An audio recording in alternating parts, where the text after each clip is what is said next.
So jot this down, how to be effective in persuasion. It's one thing to present, it's another thing to persuade. Cicero was a great orator of the past. When he spoke, everyone said, what a great speech. He was one of the best. Demosthenes was also a great orator of the past. When he spoke, everybody said, let us march. What a difference in presentation and persuasion. So to become a good persuader, here's what you've got to learn to do. Jot these notes down now. Here's number one. Become a good storyteller. One of the best ways to be persuasive is to tell stories. Your story, someone else's story. Be a collector of stories. If you're going to talk to teenagers, you've got to have a bunch of teenage stories. If you're going to talk to young married people, you've got to have a bunch of young married people's stories. If you're talking to senior citizens, you've got to have some stories. If you're talking business, you've got to have business stories. If you're talking sales, you've got to have sales stories. Here's the key. Become a good storyteller. Jesus was one of the best storytellers. He said, the kingdom of heaven is like... Now, if he would have said the kingdom of heaven is, nobody would probably have been able to understand. That would have been too abstract. But here's what he said. The kingdom of heaven is like a family. It's like a bride and a bridegroom. It's like a mother and a father. It's like children. Wow. See, we can understand that. We can relate to that. Not tell us what it is, but tell us what it's like. See, that is so effective, what it's like. It's like this, and it's like this, and it's like a mother, and it's like a father, and it's like the children. Wow, we get it. Become a good storyteller. Here's another key in persuasion. Be sure you deal in accurate facts. If you want to be an ultimate persuader, you do not deal in exaggeration. Never. It erodes self-confidence, number one. It erodes reputation, number two. It erodes your effectiveness, number three. Exaggeration is usually the childish attempt to make up for lack of self-worth. If you have plenty of self-worth and self-confidence, you don't need to inflate the numbers. You don't need to exaggerate. Not necessary. Someone says, well, I'll throw any numbers around to get the job done. You don't want that reputation. Number two, you don't want that feeling. Here's what the prophet said. Some things that taste like honey in the mouth later turns bitter in the belly. Sweet in the mouth, but later bitter in the belly. So exaggeration, unnecessary to people who have high self-confidence, self-worth. Next, if you're giving facts, someone's life may be at stake. Make sure they're correct. If you're giving testimony in a trial, if they catch you in one lie, guess what they do with the rest of your testimony? They throw it all away. How can we trust you? You say, well, this is the only time I lied. Hey, how can we trust that? Here's the key. Don't let lies taint your testimony. One, simply because of the damage it does to the psyche, to your own well-being. You may not harm someone else, particularly with lies and exaggeration, but the greatest harm will come to yourself. Unnecessary to use as a tool. Here's what's next. And that is quotes.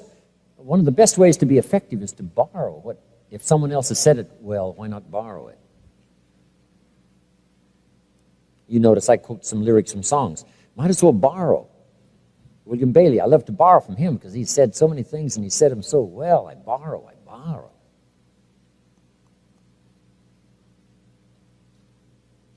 Elton John sings, she lived her life like a candle in the wind, never knowing who to cling to when the rain set in. So you don't need to say, you said that. Just say, Elton John sings. It's just as effective if you use someone else and give them credit. Here's what's effective. The lyrics is what's effective. You can't describe how fragile and brief life is much better than that. It's unique. George Harrison sings, if not for you, the winter would hold no spring. Couldn't hear a robin sing. I just wouldn't have a clue if not for you. The lyrics, the songs, the words, you borrow. Somebody has a birthday. We go to the store and buy a card. hoping maybe somebody thought of a way to say what we want to say better than perhaps we could say it ourselves. We borrow a verse, we borrow a line, we borrow a message, which is good to borrow.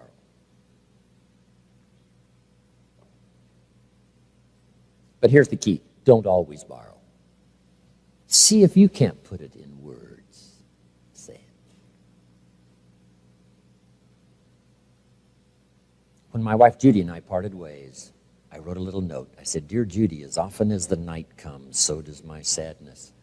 As constant as the day arrives, so is my love for you. I wish for you and I wish the best for you, and I understand that dilemma.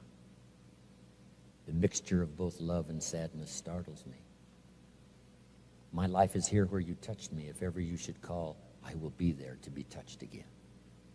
It wasn't very long, but I tried to express in a few words what I was feeling at the moment. So if you got that message now, borrow, but don't always borrow. See if you can't send a note to a child, a note to someone, a letter at the right time. It might serve as something they'll keep forever. Put in your words. It doesn't have to be a sermon. It doesn't have to be a lengthy document. Just something that expresses from you yourself. Okay. Now to finish up, here's the rest of learning how to persuade. Next is straight talk. Tell it like it is. There's an ancient phrase that says the truth will set you free. There's nothing better than the truth. The best affirmation in the world is the truth. If you're broke, best thing to affirm is, "I am broke." Put that up on the refrigerator where you can see it every day. It'll drive you to the library, get a card, start your process of information. And if that doesn't work, put this up there: "I'm 40 and broke." Maybe that'll do it. If that still doesn't do it, say, "I live in America and I'm 40 and I'm broke. Something is wrong." Now you can begin to correct and start to be reborn into living a new life. Jot this down. The truth sets you free. Nothing better than the truth, the whole truth. Nothing but the truth. Because the truth is both sides. Truth is we can become victims of our choices. But the truth also is you can turn it around overnight. That's also the truth. Truth is we don't have good health because we've made poor choices on diet and whatever. But the truth is you can start a new plan immediately, today, and never be the same again as far as health is concerned. And you can be marching on the road to good health starting today, having left the old way behind. That's also the truth. The truth is you will be a victim if you don't make wise choices. That is the truth. And the truth is we do sit in the mess we've created because of things that have happened and we weren't clear about it and we let it all slide. That is the truth. There's nothing wrong with admitting that, because the truth also is you can change all of that starting today. You can have a new accelerated education starting today by picking up the next book and say, "I'm going to develop a library second to none." My mama taught an apple a day. Say, "By gosh, Jim Rohn's right." Munching your first apple, you say, "I'm going to be healthy for the rest of my life." And you can say that from the very first apple. But anything short of that becomes delusion. Affirmation without discipline is the beginning of delusion. But the truth is, you can turn it around. The truth is, you can conquer anything.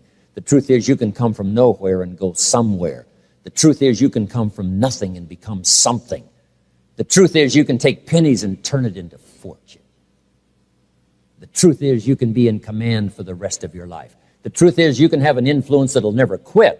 The truth is, you can have language that'll win in every situation. You can do it. That's the truth. So the key is to speak the whole truth. The difficulty caused by poor decisions, but the promise of the future by turning around and creating a new life starting today. That's also the truth. So jot this down. The truth helps us to correct old errors in judgment and set up new easy disciplines. The truth helps us to correct old errors. If you don't speak the truth, how can you correct old errors? But the truth also helps you set up new easy disciplines. Zig Ziglar said, one little step at a time, one little piece at a time, one day at a time. And a year from now, look where you'll be, one day at a time, making a few little changes, one day at a time, 1 year from now. Wow. Straight talk. We all need to hear it straight. Shoaff gave me that. So straight, so clear. Now here's the last one, and we're finished. And the last is challenge. If you'll learn to communicate challenge, and we could spend a whole series of time on this, learning to challenge children, learning to challenge your family, learning to challenge your organization, learning to challenge yourself. Let me just give you one little clue on challenge, maybe that'll help you in the future. Here's one of the best challenges of all. Let's go do it. Just underline that little word, let's go do it. We often say, you go do it, you go do it. But here's what's more powerful than that, let's go do it. Sometimes all by yourself, we find it a little difficulty to shake ourselves out of lethargy and make the changes and start a new track. But if somebody was to come along and say, come on, let's get healthy. Come on, let's jog every morning. Come on, let's read a book every week.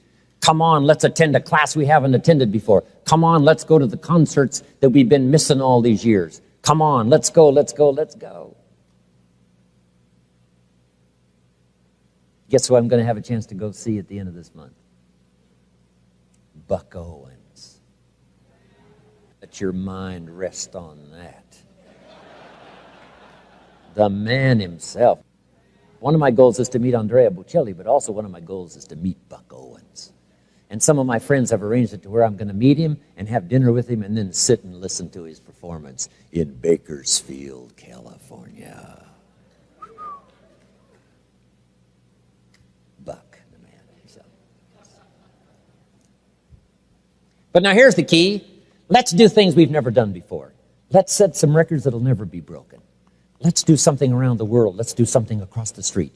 Let's cover the state. Let's. That is so powerful. Let me give you now the Bible phrase that goes with it. Here's what it says.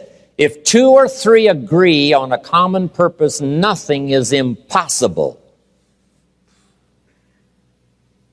Just let your mind rest on that one. If 2 or 3 agree on a common purpose, nothing's impossible. The most incredible things can be done if just 2 or 3 get together. You don't need 2 or 3,000. You don't need 2 or 300,000. Just 2 or 3. Old Testament says one can become so skillful and powerful they can defeat 1,000. But if 2 get together, they can defeat 10,000. Giving us the idea that perhaps it is very possible when 2 get together to multiply the power by 10. Not to multiply it by 2, but by 10. I'm asking you to try that. There's nothing like association. Yes, it's a little tricky. There's nothing like partnership. Yes, it's like marriage. It's a little tricky. But I'm telling you, when it works, it is one of the most powerful institutions in the world. The influence is mega. And when 2 or 3 agree on a common purpose, the powerful opportunity to create incredible abundance and productivity is mega. And we reserve the word mega for those that have learned to combine to do extraordinary things. Let's go do it. So I want to say to all of you, let's become more powerful than we ever have in the past. Let's learn to solve every problem that comes our way. Let us speak with clear thoughts and clear ideas and do things we've never done before. You and I can do it together. Okay, 20 minutes. Let's be back for the teenage session. Thank you very much.